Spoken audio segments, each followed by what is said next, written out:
So I've been keeping up with the lawsuit against the Department of Education that was brought against the Department of Education and the acting secretary, Denise Carter, by the University of California Student Association.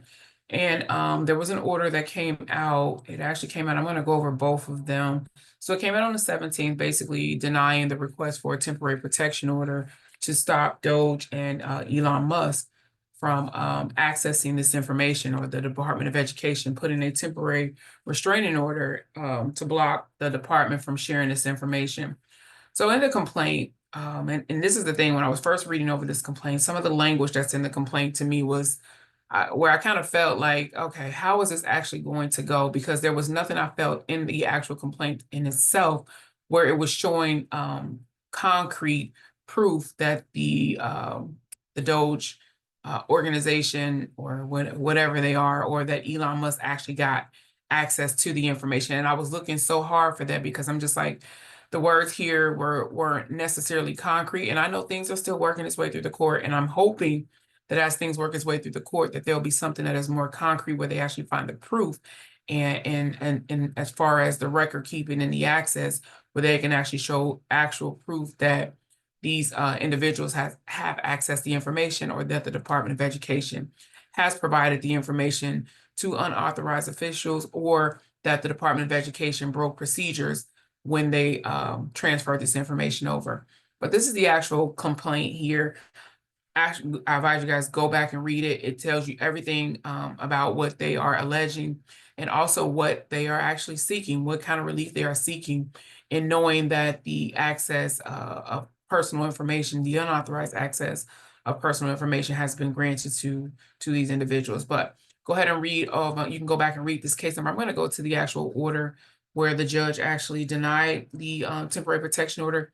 But if you put this case number, you can put this case number directly in Google. This is where you'll be able to see it. So case 1.25-CV-00354.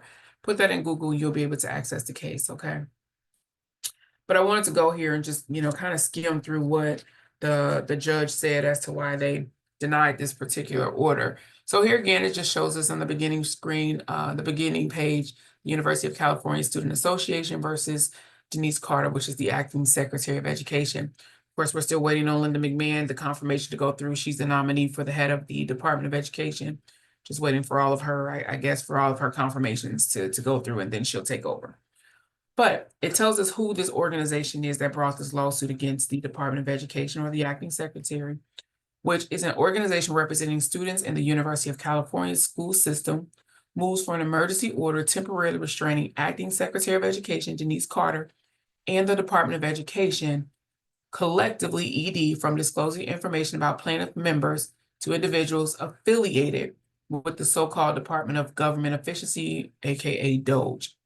Plaintiff further seeks an order requiring ED to retrieve and safeguard any such information that has already been obtained by and shared or transferred by DOGE individuals associated with it. For the reasons that follow, the court will deny the plaintiff's motion. This is here where they go more or less into the background of the case, and they tell you about information in regards to what the Department of Education does as far as how they collect information, what Congress does, things of that nature. So that's basically what this information is here. It's more or less going through the background. It also speaks about the Privacy Act and the IRS, the Internal Revenue Code. So they talk more or less about what these laws actually encapsulate, what things are allowed under the law, what things aren't allowed under these individual laws as well. Go back and read that. I'm not going to go through all of that here on this video. But there's also the factual and procedure background. It just more or less talks about here in this section when Trump was inaugurated, also the executive order that he created literally as soon as he got into office, more or less, and how DOGE was actually created, and what Elon Musk, what his actual title is. But things still just aren't clear about what this particular department does, how they got the information, who's actually authorized, because there's procedures and there's processes that have to happen prior to anyone in these official capacities getting access to information. There's training that has to happen. Not only that, if policies are being changed and rules are being changed, things have to be published in the Federal Register as well. So there's a system record of notice also So there's actually a few different things, and I'm gonna try to keep this video short, but go back and read through this. I wanted to get down to just where they actually go more or less into talking about why they denied this temporary protection order. And when we get here on page 11, it goes into say, so UCSA, which is the University of California Student Association, in contrast, cites no authority for the proposition that mere access to personal data by the government employees who are not formally authorized to view it without more creates an irreparable injury. Perhaps implicitly recognizing this infirmity, UCSA suggests that emergency release is nonetheless needed to prevent future injuries. UCSA argues that there's a risk of identity theft, a risk of further dissemination of their data, and a risk that ED will share members' data with other agencies to use for immigration enforcement. These harms, however, are entirely conjectural. UCSA provides no evidence beyond sheer speculation. And this is the part where I was just like, oh, that stings. That would allow the court to infer that ED or DOGE staffers will misuse or further disseminate this information. Moreover, the courts must presume that the government will exercise its powers reasonably and with due regard to affected individuals. They give us some more case law here. This presumption of regulatory supports the official acts of public officers, and in the absence of clear evidence to the contrary, courts presume that they have properly discharged their official duties.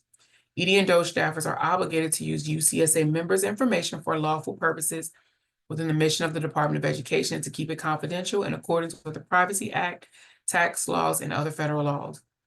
Ramada attests that he and the other DOGE-affiliated employees had access to ED systems to audit those programs for wage fraud and abuse, and to identify contracts and grants that are inconsistent with leadership policy priorities.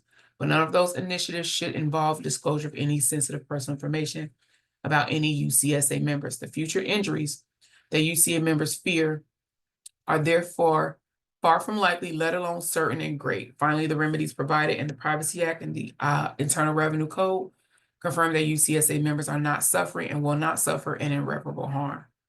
In general, injuries are not irreparable if there is a possibility that adequate compensatory or other corrective relief will be available at a later date. Going into more information about case law, the general rule is that injunctive relief will not issue when adequate remedy at law exists. Here, both the Privacy Act and the Internal Revenue Code provide a private right of action and money damages for certain unauthorized disclosures. Authorizing civil penalties for violation of the Privacy Act. They give us a code number. Authorizing civil penalties for violation of. They give us the statute. To the extent UCSA members have been injured by violations of these statutes and they meet the other requirements for obtaining relief, there is at least a possibility of compensatory relief at a later date. For this reason explained above, UCSA's motion for a temporary restraining order is denied. So ordered. So this is the thing. Although at the moment, the temporary protection order has been denied for the students at the University of California, it doesn't mean that at a later time they cannot come back and come after the Department of Education due to this breach, in a sense, of information. Now, hopefully, when they come back this next time, they'll have that stronger evidence to show the actual harm, to actually show the misuse of data, and not just more or less just things that could have happened or that could potentially happen, but actual concrete information that can happen, or concrete information where things have actually taken place. We'll see. I'm going to keep up with this and yeah, come back with some more information. But as of right now, there's quite a few lawsuits against the Trump administration. And this is the thing when you're looking at these things, because there's also attorney generals that also have a lawsuit that have kind of, encapsulated between the two, but they're two different departments, because with the attorney generals, they're going after the Department of Treasury. That is where they were actually the temporary protection order for the Department of Treasury from sharing information. They have theirs was actually approved, but under this particular one with the Department of Education, with this particular association, that the TPO was denied. So just keeping up with both cases, and yeah, we'll see what happens.